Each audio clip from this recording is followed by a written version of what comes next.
Hi all, welcome back to my channel. അപ്പോൾ ഇന്ന് നമുക്ക് ഒരു ഈസി ആയിട്ടുള്ള ഒരു ഈവനിങ് സ്നാക്സ് റെസിപ്പി നോക്കിയാലോ. നമ്മുടെ കുട്ടികൾക്കൊക്കെ ഇഷ്ടപ്പെടുന്ന, അവർ സ്കൂൾ വിട്ട് വരുമ്പോൾ കൊടുക്കാൻ പറ്റുന്ന ഈസി ആയിട്ടുള്ള ഒരു ഹെൽത്തി ആയിട്ടുള്ള ഒരു ഈവനിങ് സ്നാക്സ് ആണ്. അപ്പോൾ അതിൻ്റെ റെസിപ്പി നോക്കാം. അപ്പോൾ അതിനായിട്ട് ഞാനിവിടെ ഏകദേശം ഒരു കപ്പോളം മട്ട അരി ഇതുപോലെ നന്നായിട്ട് കഴുകി വൃത്തിയാക്കിയെടുത്ത് ഒരു പാനിലിട്ട് നല്ലപോലെ ഒന്ന് ഫ്രൈ ചെയ്തെടുക്കുന്നുണ്ട്. അപ്പോൾ ഏകദേശം നല്ല രീതിയിൽ അത് ഫ്രൈ ആയി വന്നിട്ടുണ്ട്. ചെറിയ സൗണ്ടൊക്കെ കേൾക്കാം, നമുക്ക് പൊട്ടി തുടങ്ങുന്ന സൗണ്ട് ആകുമ്പോഴത്തേക്കും ഇത് ഫ്രൈ ആയി നമുക്ക് മനസ്സിലാവും. ഇനി അതുപോലെ തന്നെ കുറച്ച് എള്ള് നമുക്ക് നമ്മുടെ ആവശ്യാനുസരണം ചേർക്കാം. ഞാനിവിടെ ഇപ്പോൾ ഏകദേശം ഒരു 1/4 കപ്പോളം എള്ളെടുത്തിട്ടുണ്ട്. എള്ളും ഇതുപോലെ നന്നായിട്ടൊന്ന് ഫ്രൈ ചെയ്തെടുക്കാം. അപ്പോൾ എള്ളും ഇതുപോലെ പൊട്ടി തുടങ്ങുമ്പോൾ ചെറിയൊരു വൈറ്റ് കളർ പോലെ വരും പൊട്ടി തുടങ്ങുമ്പോൾ. അപ്പോൾ എള്ളും ഫ്രൈ ചെയ്തെടുത്തു. ഇനി നമുക്കൊരു മിക്സിയുടെ ജാറിലേക്ക് നമ്മുടെ വറുത്ത് വെച്ചിരിക്കുന്ന അരി ഇട്ട് കൊടുക്കാം. അത് നല്ലപോലെ ഒന്ന് നമുക്ക് പൊടിച്ചെടുക്കാം.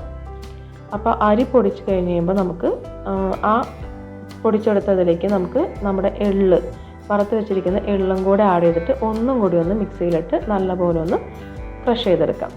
അപ്പോൾ ഇത് രണ്ടും കൂടെ നന്നായിട്ട് നമുക്ക് മിക്സ് ആയിട്ട് കിട്ടും. ഇനി നമുക്ക് എള്ളും കൂടെ ഇട്ടിട്ട് നന്നായിട്ട് ഫ്രൈ ചെയ്തതിന് ശേഷം നമുക്കിതിൽ കുറച്ച് ഇൻഗ്രീഡിയൻസും കൂടി ആഡ് ചെയ്യാനുണ്ട്. അത് നമ്മുടെ മധുരത്തിന് ആവശ്യമുള്ള നമ്മുടെ ശർക്കര നമുക്കിതിലേക്ക് ആഡ് ചെയ്ത് കൊടുക്കാം. അതുപോലെ നമുക്ക് ഏകദേശം ഒരു കപ്പോളം തേങ്ങ ചിരണ്ടിയത്. തേങ്ങ കൂടുതൽ ചേർത്താൽ അത്രയും ടേസ്റ്റ് ഉണ്ടാവും. അപ്പോൾ ഞാനിവിടെ ഏകദേശം ഒരു കപ്പോളം തേങ്ങ ചിരണ്ടിയതും 1/4 കപ്പോളം അല്ലെങ്കിൽ 1/2 കപ്പോളം ശർക്കര നമുക്ക് ആവശ്യാനുസരണം ചേർക്കാം. അപ്പോൾ ഞാനിവിടെ ഒരു 1/4 കപ്പോളം ശർക്കരയാണ് ചേർത്തിട്ടുള്ളത്. ഇതും കൂടെ ചേർത്തിട്ട് നമുക്ക് ഒന്നും കൂടെ മിക്സിയിൽ നല്ലപോലെ ഒന്ന് ക്രഷ് ചെയ്തെടുക്കാം. അപ്പോൾ നമുക്ക് ഈ ഒരു പരുവത്തിന് നമ്മുടെ ആ ഒരു മിക്സർ നമുക്ക് കിട്ടും. അപ്പോൾ നമ്മുടെ എള്ളും നമ്മുടെ അരി വറുത്തതും പിന്നെ നമ്മുടെ ശർക്കരയും തേങ്ങയും കൂടി ചേർത്തിട്ട് നല്ലപോലെ ഈ ഒരു പരുവത്തിന് നമുക്ക് കിട്ടിയിട്ടുണ്ട്.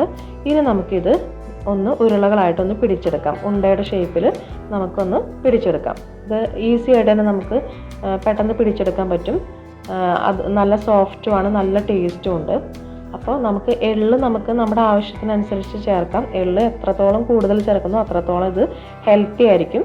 പിന്നെ എള്ളിൻ്റെ ടേസ്റ്റ് നമ്മുടെ കുട്ടികൾക്ക് ഒത്തിരി ചേർത്ത് കഴിഞ്ഞാൽ ചിലപ്പം ഇഷ്ടപ്പെടില്ല. അതുകൊണ്ടാണ് ഞാൻ അത്യാവശ്യത്തിന് വേണ്ട ഒരു ഞാനിവിടെ ചേർത്ത് ഇത് ഉണ്ടയായിട്ട് പിടിച്ചെടുത്തിരിക്കുന്നത്. അപ്പോൾ എൻ്റെ മോനിത് വളരെ ഇഷ്ടമാണ്. അവൻ വൈകുന്നേരം വരുമ്പോൾ ഞാനിത് അവന് സ്നാക്സ് ആയിട്ട് ഇടയ്ക്ക് കൊടുക്കാറുണ്ട്. ഇത് ആക്ച്വലി എൻ്റെ അമ്മയൊക്കെ എൻ്റെ കുട്ടിക്കാലത്ത് എനിക്ക് വൈകുന്നേരം ഉണ്ടാക്കി തന്നിരുന്ന ഒരു റെസിപ്പിയാണ്. അപ്പോൾ ഇതെല്ലാവരും ഇതുപോലെ ഒന്ന് ട്രൈ ചെയ്ത് നോക്കുക. നമ്മുടെ മക്കൾക്കൊക്കെ ഒത്തിരി ഇഷ്ടപ്പെടും.